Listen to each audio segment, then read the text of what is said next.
When Benjamin Franklin exited the Constitutional Convention, he was asked by a woman, "Sir, what have you given us?" His immediate response was, "A republic, ma'am, if you can keep it." Yet most Americans today have been persuaded that our nation's governmental system is a democracy and not a republic. The difference between these two is essential in understanding Americanism and the American system.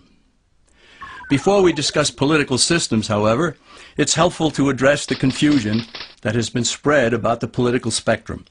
Many have been led to believe that the political spectrum places groups such as communists on the far left, fascists or dictators on the far right, and political moderates or centrists in the middle. However, a more accurate political spectrum will show government having zero power on the far right to having 100% power on the far left. At the extreme right, there is no government. The extreme left features total government under such labels as communism, socialism, Nazism, fascism, princes, potentates, dictators, kings, any form of total government. Those who claim that Nazis and fascists are right-wing never define their terms. This amounts to spreading confusion. Toward the middle of the political spectrum can be found the type of government limited to its proper role of protecting the rights of the people. That's where the Constitution of the United States is. Those who advocate such a form of government are really constitutional moderates. So let's analyze the basic forms of government. They are monarchy or dictatorship ruled by one, oligarchy ruled by a few, democracy ruled by a majority, republic ruled by law, and anarchy, which is ruled by no one. In discussing these five, we'll see that they can be narrowed down to even fewer. Looking first at monarchy or dictatorship, this form of government doesn't really exist in the practical sense. It's always a group that puts one of its members up front. A king has his council of nobles or earls, and every dictator has his bureaucrats or commissars, the men behind the scenes. This isn't ruled by one, even though one person may be the visible leader. It's ruled by a group. So let's eliminate monarchy, dictatorship, because it never truly exists. Oligarchy, which is ruled by a group, is the most common form of government in all history. And it is the most common form of government today. Most of the nations of the world are ruled by a powerful few, and therefore oligarchy remains. At the other end, we find anarchy, which means without government. Some people have looked over history and found that many of its worst crimes were committed by governments. So they decided that having no government might be a good idea. But this is a mistake, because as the ancient Greeks stated, without law there can be no freedom. Our founding fathers agreed and held that some amount of government is a necessary force in any civilized, orderly society. In a state of anarchy, however, everyone has to guard life, liberty, and property, and the lives of family members. Everyone must be armed, and movement is severely restricted because one's property has to be protected at all times. Civilized people have always hired someone to do the guarding, a sheriff, a police force, or some branch of government. Once law enforcement was in place, the people were freer. They could leave their property, work in the fields, and so on. In short, the proper amount of government makes everyone freer. There are some who advocate anarchy, however, not because they want no government, but because they don't like what they have.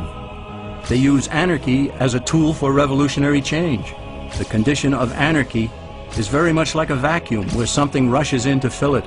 These calculating anarchists work to break down the existing government with rioting, killing, looting, and terrorism. Tragically, the people living in such chaos often go to those best able to put an end to it and beg them to take over and restore order.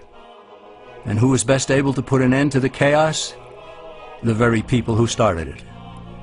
The anarchists who created the problem then create a government run by them, an oligarchy, where they have total power.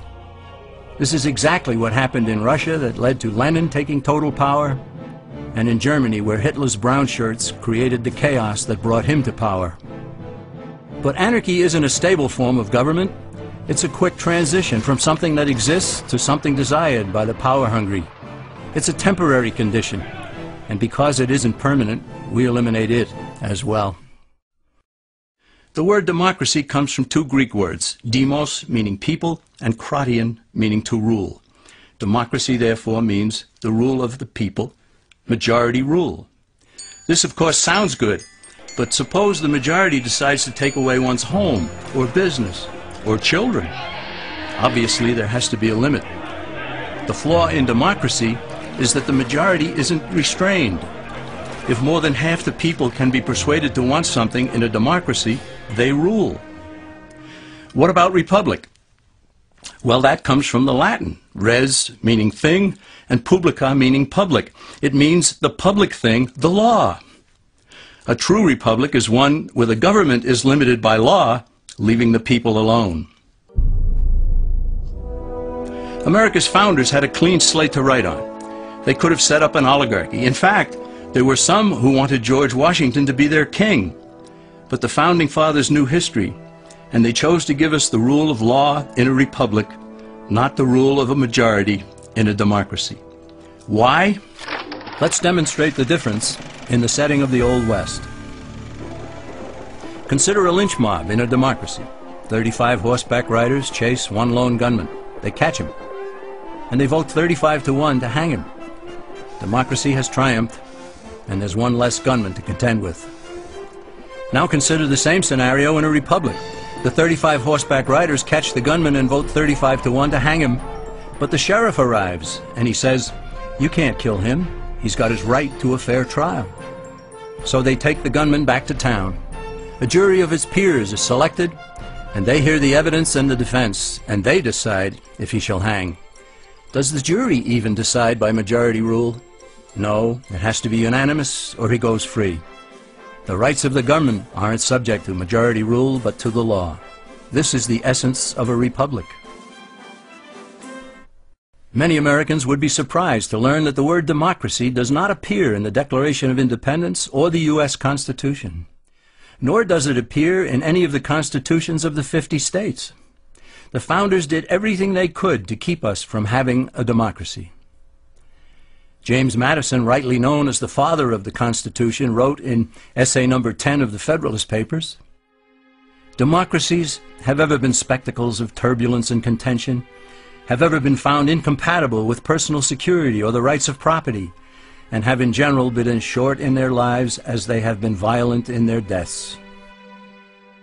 Alexander Hamilton agreed, and he stated, "We are a republican government. Real liberty is never found in despotism or in the extremes of democracy." Samuel Adams, a signer of the Declaration of Independence, stated, "Democracy never lasts long. It soon wastes, exhausts, and murders itself." The founders had good reason to look upon democracy with contempt, because they knew that the democracies in the early Greek city-states produced some of the wildest excesses of government imaginable. In every case, they ended up with mob rule, then anarchy, and finally tyranny under an oligarchy. During that period in Greece, there was a man named Solon, who urged creation of a fixed body of law not subject to majority whims. But where the Greeks never adopted Solon's wise counsel, the Romans did. Based on what they knew of Solon's laws, they created the 12 tables of the Roman law, and in effect built a republic that limited government power and left the people alone. Since government was limited, the people were free to produce, with the understanding that they could keep the fruits of their labor. In time, Rome became wealthy and the envy of the world. In the midst of plenty, however, the Roman people forgot what freedom entailed. They forgot that the essence of freedom is the proper limitation of government. When government power grows, people freedom recedes. Once the Romans dropped their guard, power-seeking politicians began to exceed the powers granted them in the Roman Constitution. Some learned that they could elect politicians who would use government power to take property from some and give it to others. Agriculture subsidies were introduced, followed by housing and welfare programs. Inevitably, taxes rose and controls over the private sector were imposed. Soon, a number of Rome's producers could no longer make ends meet, and they went on the dole. Productivity declined, shortages developed, and mobs began roaming the streets, demanding bread and circuses from the government. Many were induced to trade freedom for security. Eventually, the whole system came crashing down. They went from a republic to a democracy, and ended up with an oligarchy under a progression of the Caesars.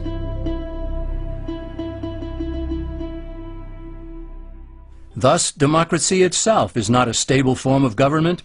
Instead, it is the gradual transition from limited government to the unlimited rule of an oligarchy. Knowing this, we as Americans are ultimately left with only two choices. We can keep our republic, as Franklin put it, or we will inevitably end up with an oligarchy, a tyranny of the elite.